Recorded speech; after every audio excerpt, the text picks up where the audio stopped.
This is CBLN in southwestern Ontario.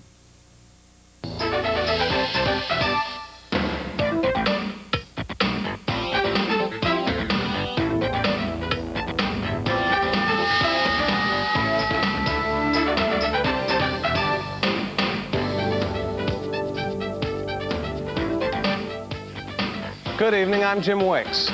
A group of very lucky tourists arrived home to Toronto tonight. They survived yesterday's sinking of a charter boat off the coast of Cuba.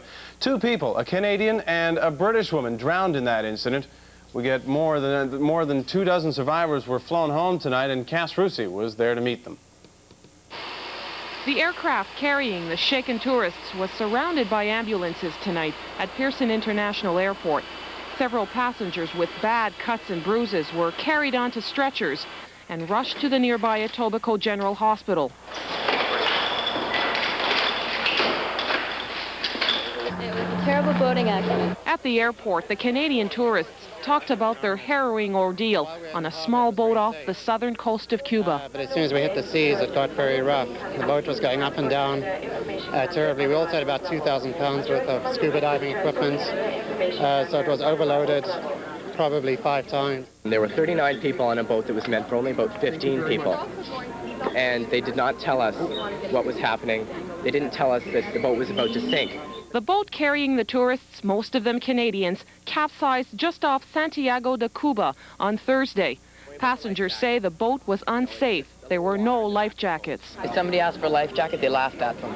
These are the Cubans. These are the Cubans. One of the passengers was former Saskatchewan Premier Alan Blakeney.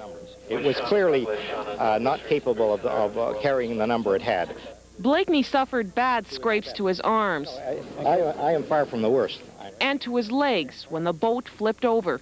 He and others say they held on to the overturned ship for over an hour until they were rescued. Cuban Army helicopter came over, and thank God for them, they dropped rubber rafts. One person was trapped in the cabin, and she drowned. The other woman, an older woman from BC, passed away in the water. Regent Holidays of Toronto organized the Cuban vacation, but says the boat excursion was not part of the package. We do not actually organize the tours down there. This is the tour that this took place on was an optional tour offered locally.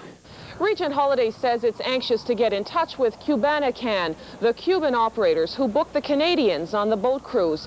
Regent says it is confident that the fatal trip will be thoroughly investigated and says it will continue to do business with Cubanacan in future holiday packages. Cass Rusi, CBC News, Toronto. Spent GM 640.